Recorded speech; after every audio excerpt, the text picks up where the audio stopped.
everybody, if you want to get in the best fundraising shape of your life, go to hgafundraising.com. Look for it says boot camp, because April 4th and 5th, April 4th and 5th. April 4th and 5th in Dallas, in Richardson, which is Dallas, Texas, we are going to have a 2-day boot camp on fundraising. This is not going to be like any conference you've ever been to. It's only limited to 50. I don't know how many seats we have left, but not many. Yeah, and people have been signing up pretty quick. It is going to be a full intense of learning and fun. It's really going to be cool because you're going to come in there, you get your first night where everything's provided, food, lodging, all the stuff. It's just a really, really simple deal to get into. It's $300 and nominal. It's nominal. Yeah. You can't afford not to come. Long story short. You can't afford not to, because you're going to walk away with, you're going to learn how to raise more money at your galas, at golf tournaments, your luncheons and sponsorships, underwriting, opportunistic fundraising. We're going to be talking about that as well. Boards, committees, the whole nine. It's going to be full immersion. You're going to get to meet Team HGA. We're a great hang, if I don't mind saying so myself. So we are going to have a good time. It is going to be full immersion. Like Jason said, it's not going to be like a bunch of breakout sessions. We're all going to be together, all learning together. We've got some of the brightest minds in fundraising coming. Not all of them, but some of them. And this is going to be the first one of many. I mean, we plan on doing a couple more throughout the year in certain locations. This first one happens to be in the DFW area. So you don't have to be from Dallas to come. You just got to get yourself there, get on a plane. We'll take care of everything else. 9 in the morning till 3 o'clock the next day. There will be a break at night for meals and sleep. Don't tell anybody else, but we're going to have a pretty good party that night. Yeah, we're going to have a fun party. Like I said, we're a good hang. And talk about some cool stuff. So anyway, it certainly will. Go there and Jackie, we will have other boot camps. I can't release those locations at the moment, but we have a few metropoli in mind, and it'll be fun. Anyway, this is going to be great. If you can't make this, if you can make this one, make it. If you can't, we're definitely going to do it again. Super pumped. So episode 103 of the HJ Free webinar series, everybody. We've got a great one. I got one more thing. Hit it. How many of y'all missed us last week? Oh yeah, sorry guys. We had a total traffic snafu on about 3 different ways. Trevor and I were both traveling. We were out, and it just Mark, who would have been filling, Team HGA just had a grandbaby. He just had a grandbaby. Yeah, right, Jackie. We talked about that. So I just want to tell you, we're sorry. That's the first one other than planned we've missed.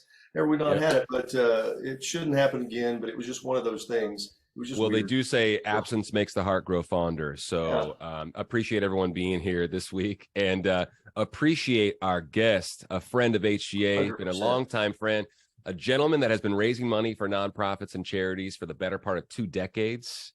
One of the great minds in fundraising, as mentioned. That's who we roll with. And our good friend Kevin Spykerman from Charitybuzz is here. So thanks so much, Kev. Appreciate it, Trevor. Man, when you say 2 decades, I feel old. So I'm not misspeaking either, because you recounted your whole resume to us like a couple months ago, and I was like, man, I feel like I'm 18, but I'm turning 40 this year. So you must have started. I know you started young, brother. So I think it's pretty awesome. I also think I don't think it's possible to have packed more in to a space, an industry than has been packed into fundraising in the last 2 decades as well. So we can speak to that and have that conversation. As always, everybody, Jason Ledlow, Trevor Nelson, HGA Fundraising, thanks so much for being here. Chat function is obviously up and running. We're talking about the weather. Let's keep that going. But let's come with some really cool questions. We want Kevin to introduce what he's doing now. He has a new role with Charitybuzz. He was previously in the consignment space, as a matter of fact, very similar to what we do, but we were always friends in the space and always maintain contact. And that's why he's here today, is to help us understand a little bit more about some different ways, different opportunities in fundraising, and why we should consider these, because it's not just for big nonprofits, small nonprofits in between. It's for everybody to at least take this information. And so he's going to explain to us a little bit what he's doing right now with Charitybuzz. As always, stay to the very end. We're going to announce a winner for an item that you can use at your next event. Q&A function at the bottom as well. And we've got some good stuff for you today. So thanks so much for being here once again, brother. Appreciate you. Absolutely. Kevin, so Okay, opportunistic fundraising. I've kind of adopted that term. So I want to tell you guys, we had Kevin on a podcast, and it was really good. And we were talking about it, and I said, "Oh, it's kind of just being opportunistic." And so, Kevin, in the best possible using way. my term for it, why don't you just talk about what opportunistic fundraising means in the world of fundraising, like the way that you see it? Yeah, so I think what I would say is that, you know, a lot of fundraisers are so focused on my gala. My gala is on November 1st, and that's when we're doing our auction. And so everything is geared towards that, right? We aren't soliciting yet. We're not going to start doing that till July. So we're not even thinking about donations or raising money till then for that gala and that auction. I think opportunistic fundraising is just taking any opportunity, any time of year, and being able to capitalize on it and not wait until that once a night gala or twice a year thing that you're doing. And it's, you know, working within your board and working within those connections. And you may have better connections than you think you actually have when you start kind of uncovering and looking at, like, well, who do I have connections with? Who does that board member, like, where does he work and who does he know? And so using those opportunities to continue fundraising at any time of the year, not just that gala that is a huge piece of your fundraising, but you shouldn't be pigeonholed to just those 24 hours or those 48 hours of fundraising. Well, and I think that's, you know, because we've all been there, and we talk about it all the time. Who do you know? You know, can they write a check? Can they fill a table? Do they have special access? And this is where the special access comes in, really, I think, where maybe somebody's coming into town, somebody's doing it. This is several years ago, and I didn't even really think of it this way until we had that podcast where I kind of forgot about it. And an organization that I worked with and was on some committees, they had a opportunity for a celebrity was coming in town. You know, their event was not for another 6-7 months away. And they were talking about what could they do, and they were wishing they could do, well, maybe we just get him to sign stuff. And thought came up and said, well, we could do a dinner. And so we kind of all rethought about it. Like I said, I didn't even realize that's what we did at the time. But basically, we took this person, said, would you be willing to do an intimate, small dinner? He said, yeah, but it's got to be pretty small. You know, I don't want to get into a whole deal. This is not a, you know. And so what they did was they sold to come to this dinner. They got somebody to donate a house, somebody, you know, to do the deal. Guy's a musician. He went and did a very small, intimate concert for like 10 couples. Yep, I remember this. And they paid like $5,000 a piece to show up. And all the nonprofit did, they just went down the list. And hey, my cousin knows this performer. They went down the list of their top donors, kind of said, hey, we have this special deal. This is a very exclusive opportunity. You're in or you're out. Very kind of thing. I think it was 2 minutes. Yeah. But what also happens there, Jason, is that those people who attend are now endeared to that organization even more. Because those memories that they have from that dinner and that experience, it's because of that organization. They tied me together. So you're building that relationship with that donor even further because of it. Good. Yeah, and that was just, I mean, that's been many years ago. And so, I mean, you know, now you start thinking about that kind of access and those kind of things. And, you know, that's what you're talking about. That's a good, that's the word, access. That's the word. Yeah. I mean, why don't you tell us, because I mean, we're getting a Charitybuzz. Yeah, this is going to segue nicely into what you're doing with Charitybuzz. Yeah. But why don't you just tell us some of the experiences and stuff before we talk about how Charitybuzz works that you've seen that people have just that have brought to you guys and go, hey, what do we do with this? Like some unusual, maybe some wild things that have just crushed it. Yeah, so we've been working with an organization that they have tickets to WrestleMania at SoFi Stadium, right? And they're like, hey, and we know somebody who has connections that can do a meet and greet with one of the wrestlers. It sold for, I think it was $9,000 on the Charitybuzz site. Whoa. I mean, just like that, $9,000 for tickets to WrestleMania with a meet and greet. So cool. Yeah, and they were decent seats. We've had things from Catch a Pass with Tom Brady, which is definitely one of the top high end over the top. I think somebody paid $120,000 for that. Whoa. But we got things as hey, hope they didn't drop that one. Yeah. You get one shot at that. You get one shot. Don't drop the ball. Don't drop the pass. But simple things. I mean, we were talking earlier. We have an organization that has Hassan Minaj, the comedian, is going to be their keynote speaker at their gala. So they're going to put on our site tickets to our gala and a meet and greet with us on I think it's May 10th. Cool. They did that in years past with Lin-Manuel and it sold for $6,000. So, even just ideas like that, like, well, who's our keynote speaker this year, right? Can we tie in a meet and greet since they're going to be there? They're giving us their time. How can we tie in and, could we sell spots with a, 45-minute, VIP session with that person? So good. So good. And capitalizing on that opportunity. Well, and Kevin, what you're saying is doesn't have to be that, my organization's not doing it, but one of my board members who's part of another event, and they're saying, well, yeah, we've got this deal going on and we're underwriting and sponsoring for something else. Yep. And they were able to bring it in and tie it back, for that opportunity. Yeah. And you'd be surprised. I mean, golf courses, exclusive golf courses, hard to find golf courses, a foursome here and there. People pay top dollar for that type of stuff. People want access. I mean, people want to experience things. Yeah. They can't find it on their phone. Yeah.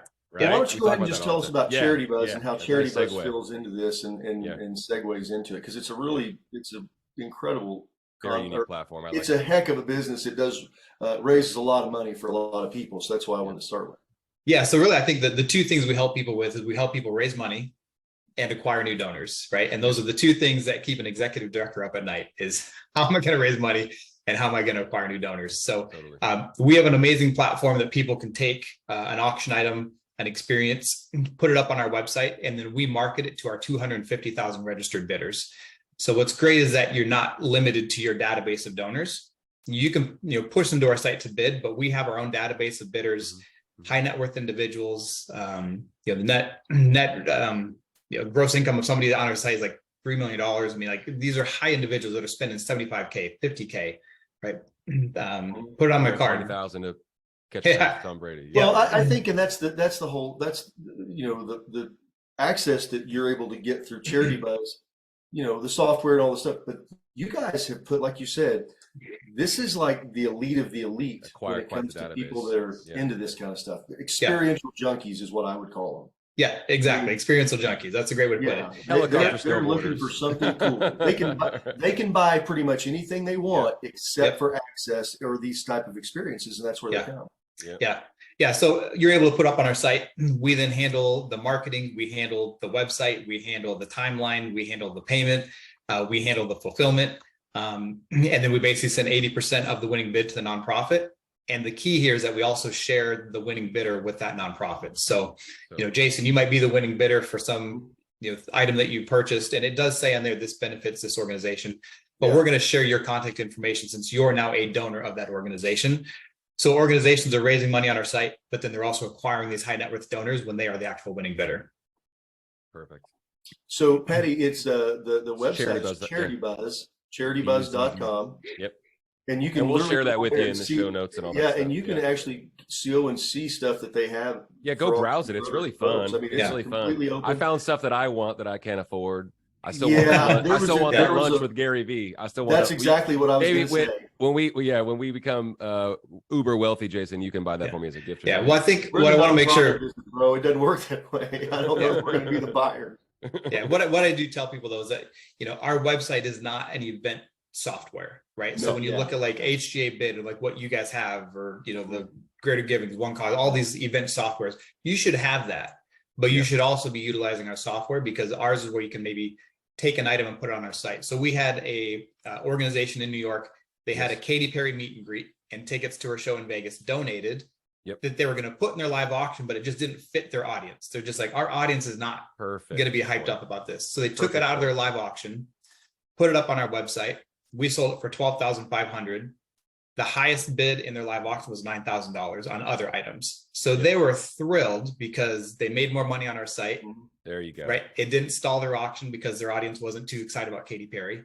And they also got to acquire a new donor. I mean, they were in New York City and the winning bidder was in Detroit, Michigan, and they never would have gotten this guy before. That's such a good point, brother, because we don't think about that. Yeah, you just brought something to make me think about. You don't want that to die on the vine. You don't want that donation to die on the vine when it's that priceless, when it's that good. You know what I mean?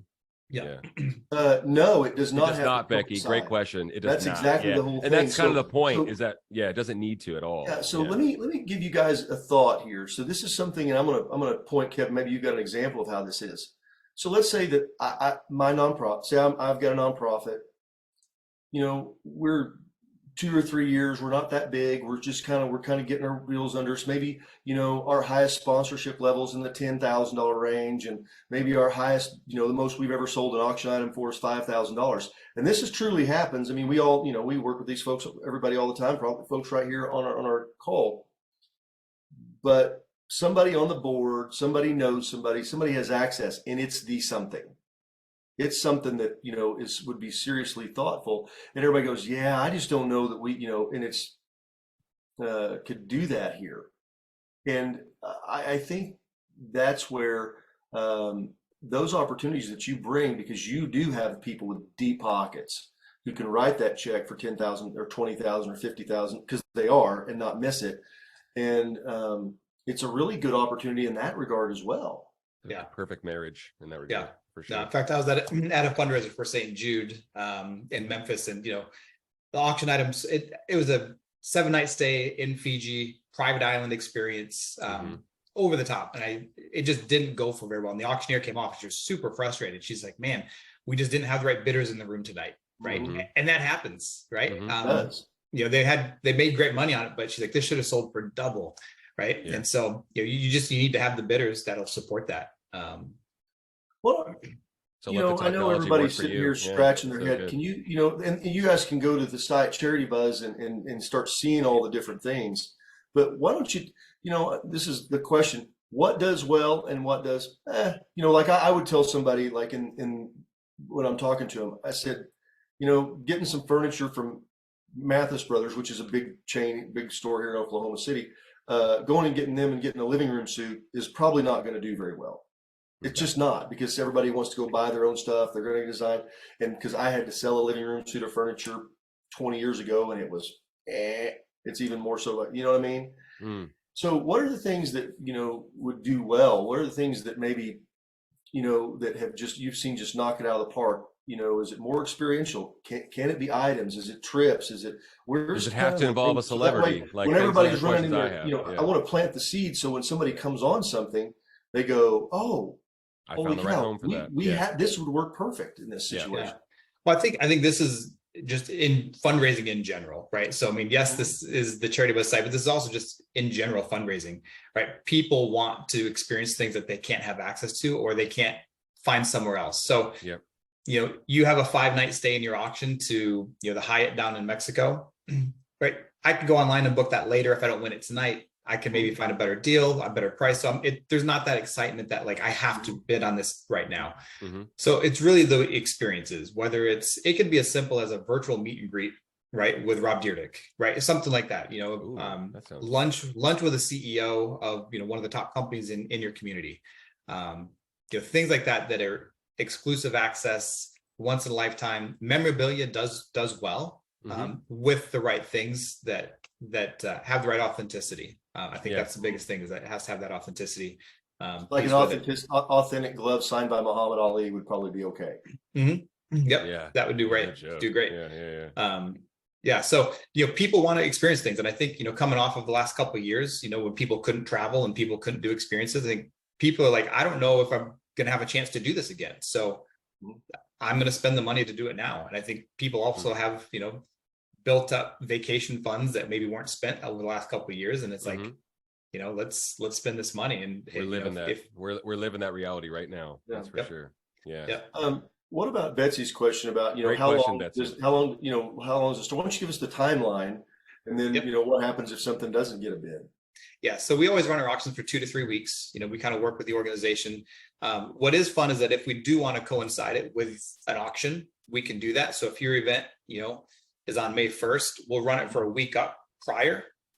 Then you have your gala, and you can point people to the Charitybuzz site to bid. And that way there's already bids on it, and there's already excitement. And then we run it for another week afterwards. Cool. So your event would kind of be right in the middle of that 2 to 3 week period. But if it doesn't get any bids, no harm, no foul. I mean, there's no sign up fee. There's no usage fee. It's no risk, no nothing. You guys set them. How do you guys go to evaluate, like to say, well, because I mean, everybody, there has to be something where you say, okay, well, I've got this signed glove from Muhammad Ali, so I'm going to put it out there and do it, but it's got to bring 175,000. Well, I mean, let's be realistic. It's worth a lot, but So how do you Opening guys bids, go all that about that, stuff. kind of Yeah. coming up with like, opening bids and stuff? Yeah, so we look at the value of it, and we kind of have an algorithm based off of what the suggested retail value or the fair market value of that is. Mhm. You know, it's a percentage of that, and that kind of also stipulates kind of our bid increments. But if you have to get a certain amount on it, like, hey, we have to sell this for 175K. Yeah. We've had that before, so we have the option to take that off of the website. You know, we have our VIP bidders and our access team. So we can then take that item and we can see anybody who's been on a Muhammad Ali item in the past, you know, who's, you know, bid so much money. And so they're kind of one of our VIPs. Yeah. We could go to them directly and say, hey, would you buy this for 175K? And we could just sell that offline to our VIP bidders. So we have that option as well. You know, if you have something that is just over the top, or you have, you know, somebody who's like, I'll do this, but I don't want this sold on the open website, you know, just because I'm a celebrity, or I don't have, you know, I'm worried about security reasons. We can sell that to our VIPs who are registered bidders who, you know, have done a lot of cool nuance, another cool layer. But, you know, I want to go back to the dinner thing. I think that's a, you know, that's a really cool thing. That's a fun one. A fun one that you guys can do. If you're just thinking about, you know, we know that dinners do great at auctions. You know, I love those kind of things, buy-ins where, you know, instead of trying to sell the whole thing for 50,000, we just sell it, you know, to piece it out. We did an experience with, there was a local coach, and it was a hunting trip, and it brought $6,000 at the live auction. We had a little come on, everybody come up, and I had 8 guys give $3,000 a piece, 24 grand total, to go on this hunt. So with a famous football coach, and this was a very opportunistic. This was that kind of event. I mean, they were raising money for a university for their NIL program. They had this kind of thing come up, and so they did this. But you know, when they built an event around it. But you don't really have to build the whole event, and I think that's one of the things that intrigues me about this, because, you know, well, some of you guys, I know y'all don't think it's much work, because there's not any much work putting a gala on, is there? Yeah, of course, right. You know, I love the anecdote. I just like the example that you gave about, like, hey, we have Katy Perry tickets donated. We got to find a home for them. But it's just flat out. And people aren't being, I'm always going to go 30,000 foot view. People aren't sometimes realistic enough to realize, or just thoughtful enough, hey, this is not the right spot. Like, our room is not the right spot. So, but we don't want that, like I said, to die on the vine. So it's the ultimate exercise in being creative, you know, viewing opportunities for what they are. That's exactly what they are. And then the flexibility. We get nothing out of being rigid in fundraising these days. You know what I mean? And valuing every opportunity and every moment to be creative, not necessarily to compete against other nonprofits in your neck of the woods or nationally or whatever, however big or small you might be, but just to be different. So, you know what I mean? Yeah. Donors are consumers, whether they're high net worth or not. Consumers like options. They like being wowed. They like creative advertising. They like creative opportunities. So it's the ultimate they like to exercise. feel special. 100%, man. 100%, right? They totally do. Yeah. So, you know, it just bleeds into so much goodness about, just like I said, just being creative, being flexible, and viewing opportunities for exactly what they are, and then never stopping. It's like, your board, your committee has access to Katy Perry's tickets. Okay, you have more than one board member. What do the other board members have access to? You know what I mean? That kind of thing, right? So, and that should be just a big eye opener. Yeah, and I think going back to Jason's point, you know, at dinner, like, you don't have to put this big gala on with tickets and tables and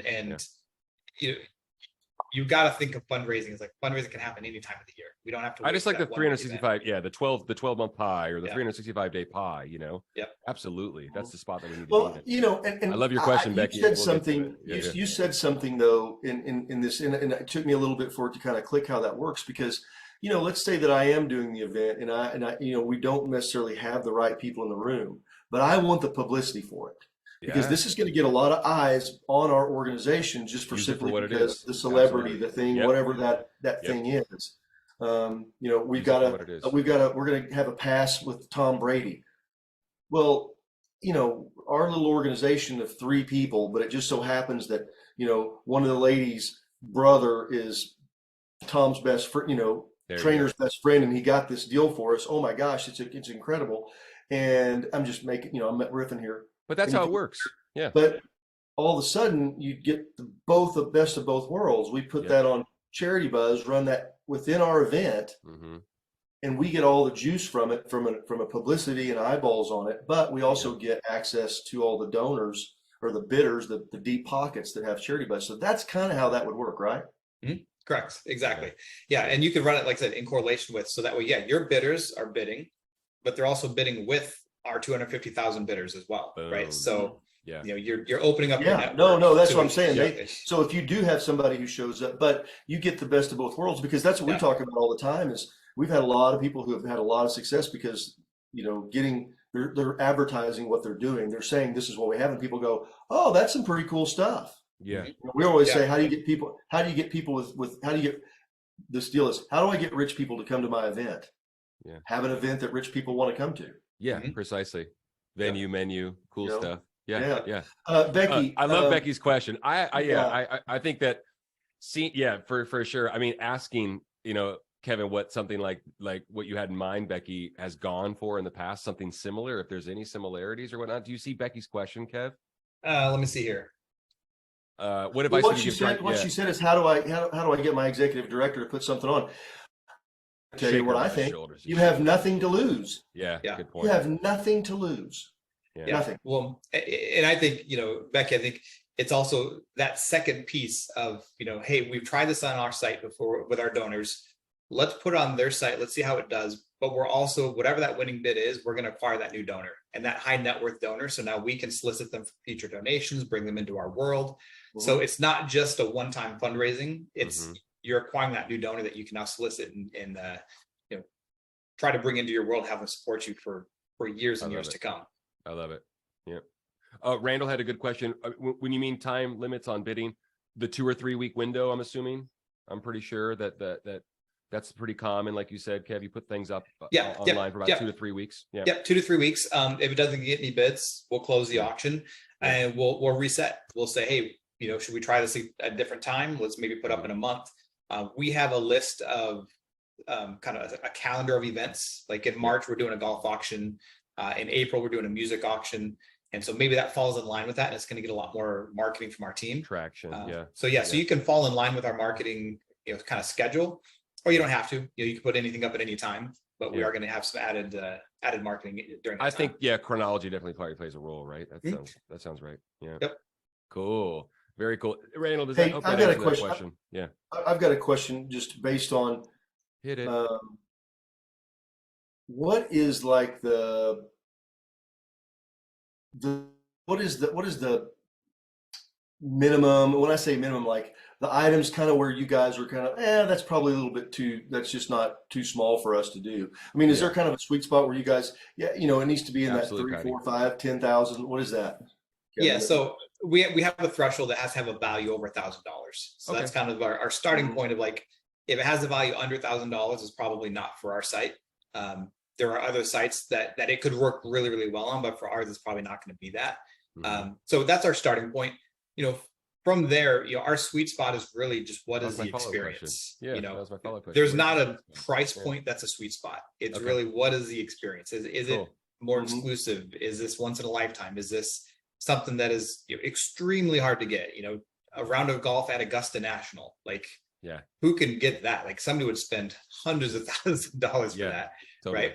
You know, whether, you know, if it's a virtual meet and greet with the celebrity, like, okay, people are going to spend a couple grand for that. I like the threshold to brand. I think that's awesome though, Kevin, because that takes. I got a question. That doesn't scare off any size nonprofit. I'm looking at the website. I'm just going to ask you a question. So there's a deal here.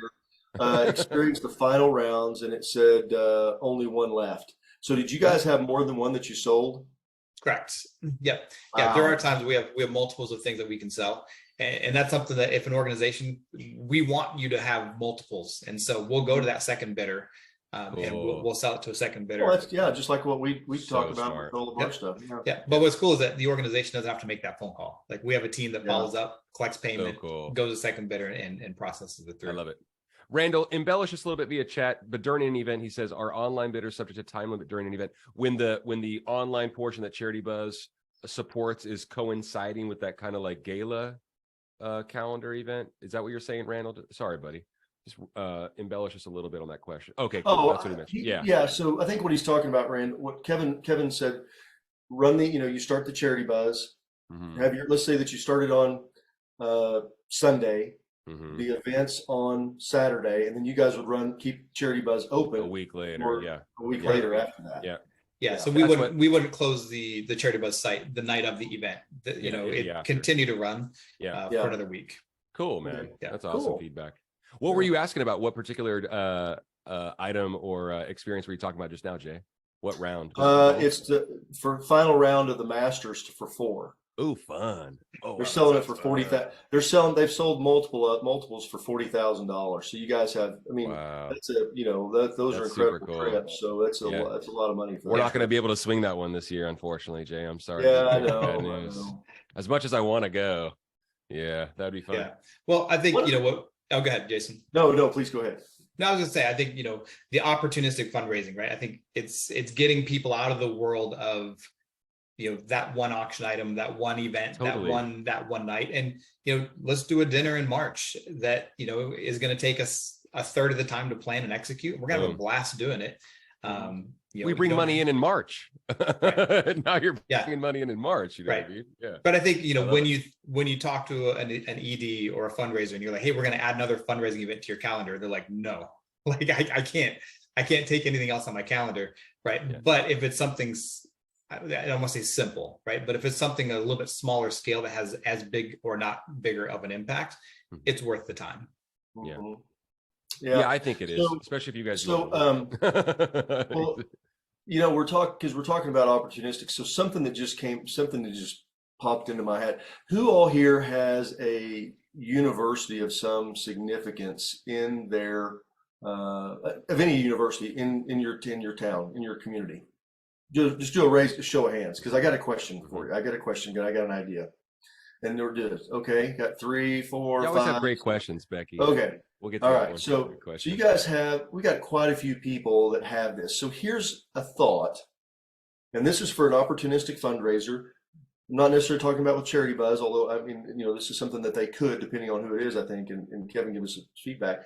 But just an opportunistic. So one of the big things going on right now are, and I'm not going to use any specific university, but just the conversations that I've personally had with people in this world of raising money. They're trying to figure out how to raise money, and they're able to do that in a different way. They're able to do that now with athletes that they could not have done before. And here's what I mean by that. So let's say that you've got some athletes for, I'm just going to make something up and say for the University of Oklahoma football team. Okay, we're just talking about that. I don't know all the ins and outs of this, but I'm just using them for an example because I live in Oklahoma, Boomer Center. So we get that, and we get the quarterback, and and they've got their NIL, and this money goes to them. Now it doesn't go necessarily directly to these guys, but they have these programs where they can get all athletes money. I know that's for a fact. It happens. Yeah, it's real. Because it's really important that they have a really good center, and not every who all knows the center for their football team. I bet you no one here knows. You just don't. It's just not it just doesn't come into our deal of who they are, but they still do money. So these organizations need to get money. So if there's these people have to do things. They don't just get the money and do whatever.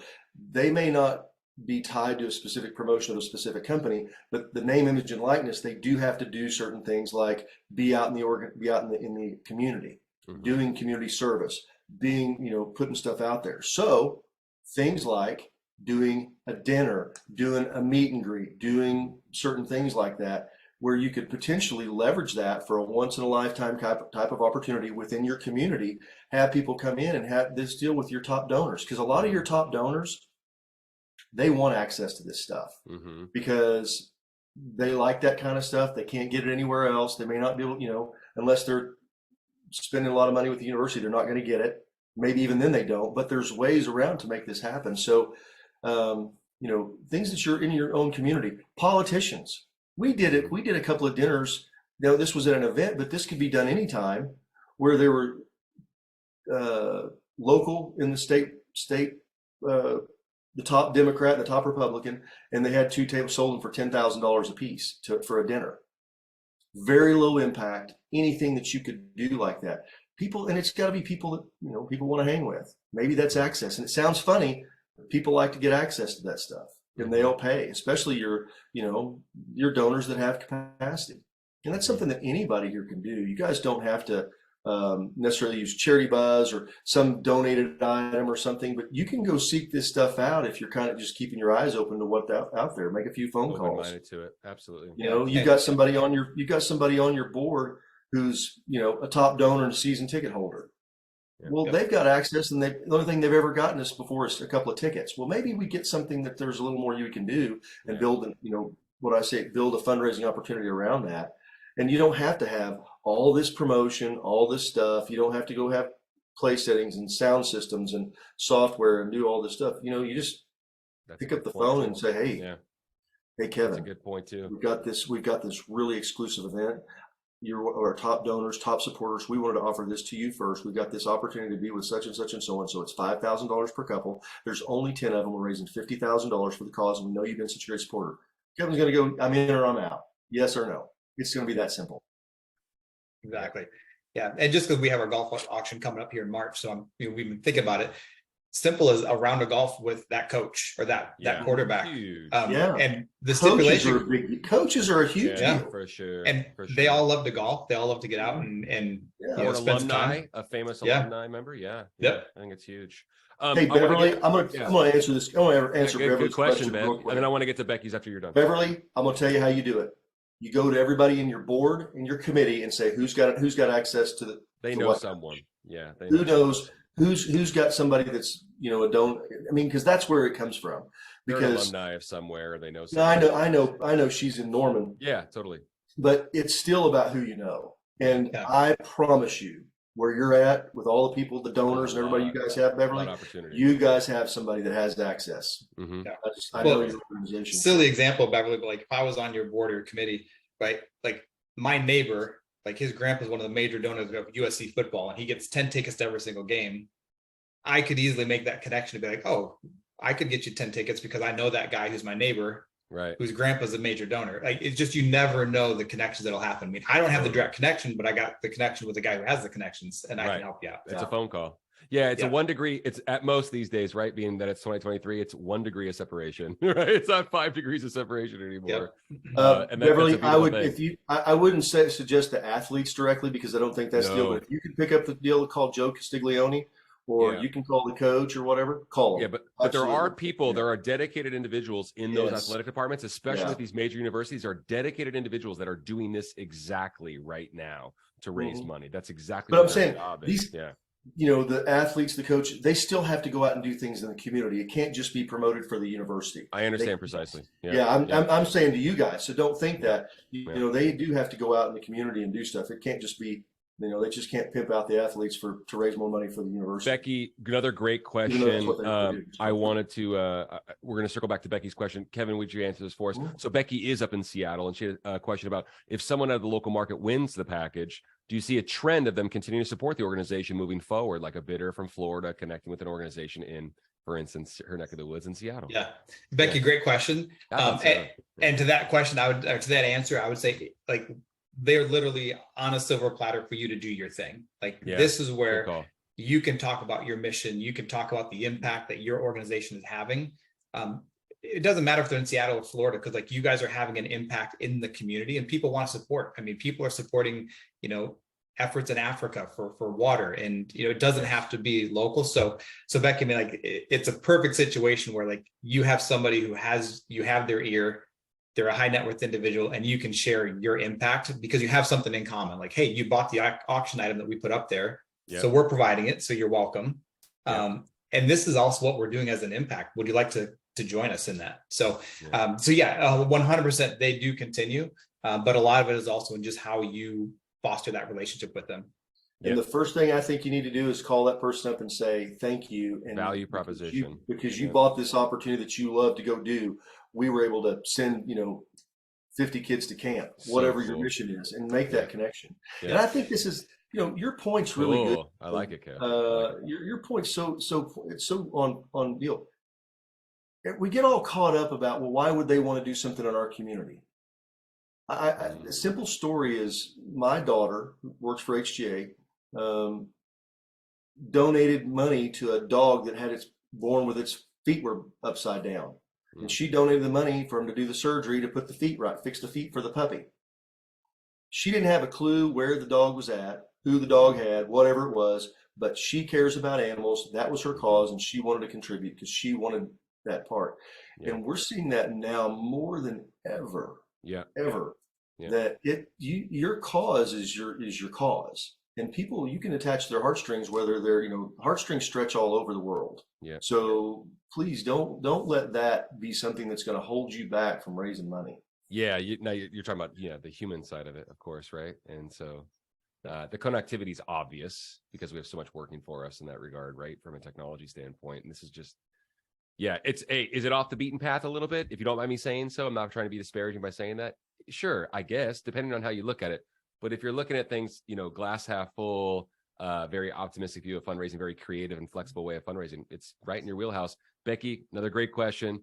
And I kind of already know the answer, but I'll let you take it, Kevin. It's like, Becky said, do you know what the average size of the nonprofits using your platform are? Like, would it make sense for a development department of one to take that's Becky? And she's an excellent fundraiser. Yeah. Of one, take on pushing things to your website. How do you feel about that? Yeah. So I have my Becky, answer. Yeah. Honestly, we work with any organization that's raising money for their cause.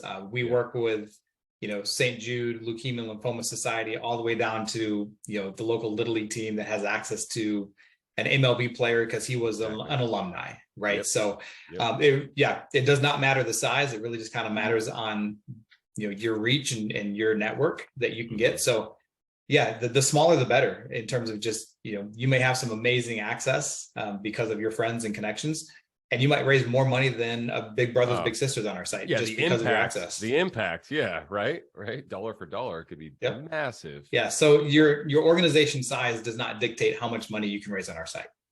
I love that. That's good. Equal opportunity receivers. That's what we're trying to do here. Create equal opportunity receivers. That's the idea. I think all this conversation to me is more about just opening your mind to what's in front of you and what you already have. Yep. I think we get caught up, and I'm going to kind of tease Beverly a little bit because I know her pretty good, and she takes it so well, and she's comes all the time, and is a great fundraiser in her own right. But when you start going out on, the whole thing is back to the most powerful fundraising tool is right here, or everybody walks around with one. And it's about who we know. It's the relationships we already have. When you're trying to go out and hunt for that stuff, it really gets difficult. But it goes back to the people exercise. You go through everybody that you guys know, that your board knows, that your committee knows, that your top donors know. One of the things that I see that gets missed on a lot is I've got Kevin's been coming to our event for the last 5 years. He gives $10,000 every year. And every time I go, well, thanks, Kevin, man, you're awesome. Man, can I buy you a cup of coffee? Whatever, can we go for tea and talk about it? Well, what I want to do is get in his Rolodex. I want to get it Rolodex. I want to get into his contacts. I want to date myself for a second. I want to get into his contacts. I want to get in there where I to see who he knows, because if he cares enough to give $10,000 a year for the last 5 years, holy cow, this guy's going to pick up the phone and go, yeah man, I'll call some people for you. No, you just never asked me. Yeah. Nobody, and I find out that's really strange that they don't ask. Mm-hmm. Yeah. And I think, when you send out those solicitation letters for your donations, like that's the filler stuff. Like that's the stuff that, you'll put in the auction. The good stuff is when you have the connections with that person, you make that direct ask, like, Jason, I'm asking you, would you like to support our cause and donate this item, or work with us to donate your time for this? So, again, solicitation letters are great because they have to happen. They're kind of a necessary evil, but you want to make the biggest impact, you need to get out and make the ask and be face to face with these people. Well, I think, and to Kevin, you just gave a great example. You're saying, well, my neighbor's grandfather gives $1 million to USC. He's got all this stuff. Well, I'm better off to do that than try to pick up the phone and go call somebody at USC, because I'm just going to get, totally click, whatever. Because there's no context. It's about who you know. It is about who you know. You can have the most awesome mission that does the most fantastic work, but if you can't connect relationally with people, and you're not reaching out to the people, and everybody has them. I've been doing this for so long. There's not one time that I've ever done a people exercise with any organization that they go, yep, we don't know anybody. Every time it's, two guys, we came up with $400,000 of potential giving in 30 minutes with two people's phones. Mm-hmm. It's incredible. I mean, I think if we were to go through that process right now, I mean, even when I start thinking, I'm running in my head, like, well, what are my connections? It's like, there's a lot more connections than you think you have. I mean, so many. Now, if we all sit around, if we all sit here, and Kevin, you and Trevor and I, we sit here and go, let's think about somebody that we know that could write a check for $100,000. Who do we know? We'll sit here and scratch our head, and we'll think of some local celebrity or some billionaire, somebody that, Elon Musk is a cool guy. I bet he could do it. He'd probably do it.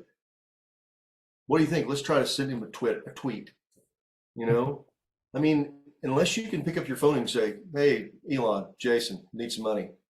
Here's the stuff. It's not going to happen. So wasted effort and all that time trying to go find those things when all I had to do was pick up the phone, call Kevin. I'm calling USC, beating on their door, calling everybody in the world trying to get in. And all I had to do is talk to Kevin. Kevin goes, well, yeah, I can get you in there. My neighbor. And Kevin's on my board. He didn't even know I was asking for that. Yeah. So, and I think this goes into just a bigger conversation about we could probably do a whole nother conversation about just your board, right? We do these conversations regularly, man. That's what it seems like we always come back to. We really do, man. We really do. A lot. It's true. Yeah, but like if somebody's sitting on your board and they're not providing value, right? Like, what are they doing on your board? Like, I think your board needs to be providing value. And we had an Charitybuzz employee that to be on the board of this organization, you had to donate $50,000 or had bring that much in. And so she said, well, hey, I'll run the Charitybuzz auctions. And they were like, great, you're on the board. And so I think she raised $100,000 for him just VR. So again, all that say, your board, if they're not providing value, what's the stipulation to be on the board? Is it just you're a warm body and you like the cause, or is it because you're going to drive revenue and drive impact? Yep. Push. So. Yep. Hey, Paula, how many have a board member that's on there just because they're a really nice person and doesn't do anything? I think we all know. And we're not going to pin you on this, but I'm just there we go. We got some folks that are telling it like it is. Hey, Paula had a quick question. Paula, only two people said that. Yeah. Y'all are. Thank you guys for being honest, because I know everybody else has it too. Yeah. Paula had a quick question about a grant. Paula, we could do a coaching session and talk to you about that. We also have had guests on that do exactly that. They research Fortune 1000s.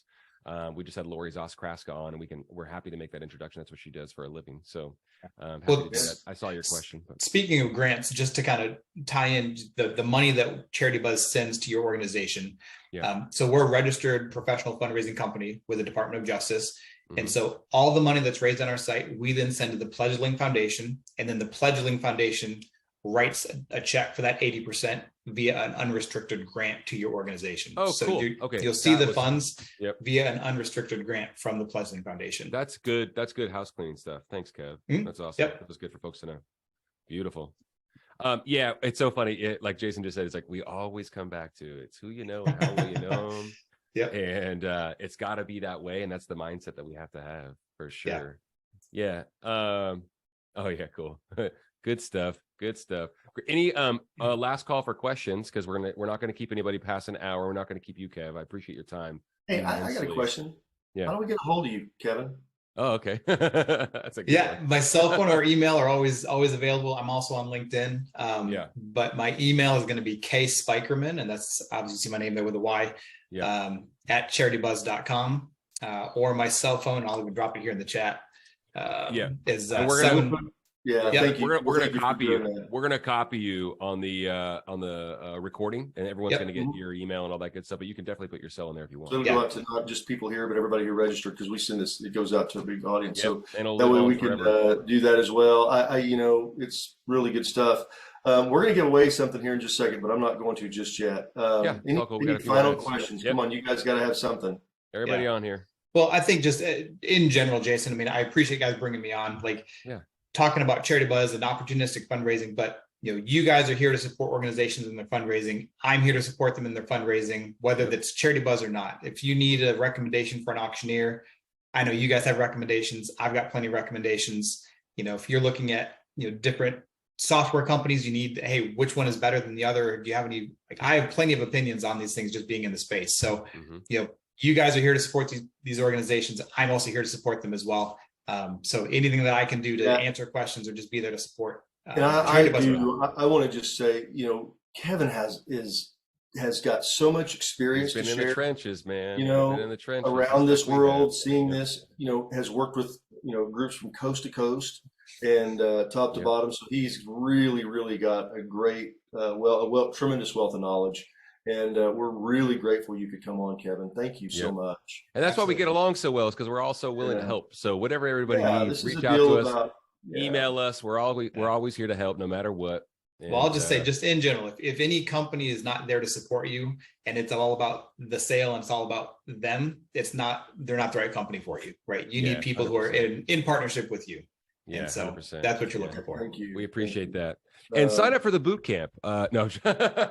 Hey, I'll come to Dallas. No, I meant to the whole audience, but yeah, you're welcome to come, brother. I know you're busy with this new gig, but yeah, for sure. And then on that note, come to the boot camp, April 3rd. Yeah, come to the boot camp. 4th and 5th. I tell you what, let's give something away.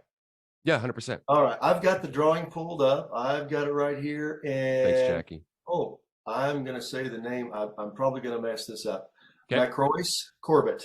Give everybody a big hand. Woo! Macroyce, you just got a trip that you get to use in your next fundraiser. All right. Right on. Cool. So, hey. Thanks for coming, Macroyce. That's awesome. Yeah. Very cool. Good stuff. Really, really good stuff. Love it. Well, as always, thanks so much for the time, Kev. You're always so generous with it. And we will be, once again, copying Kevin with the recording. So you can reach out to him via email.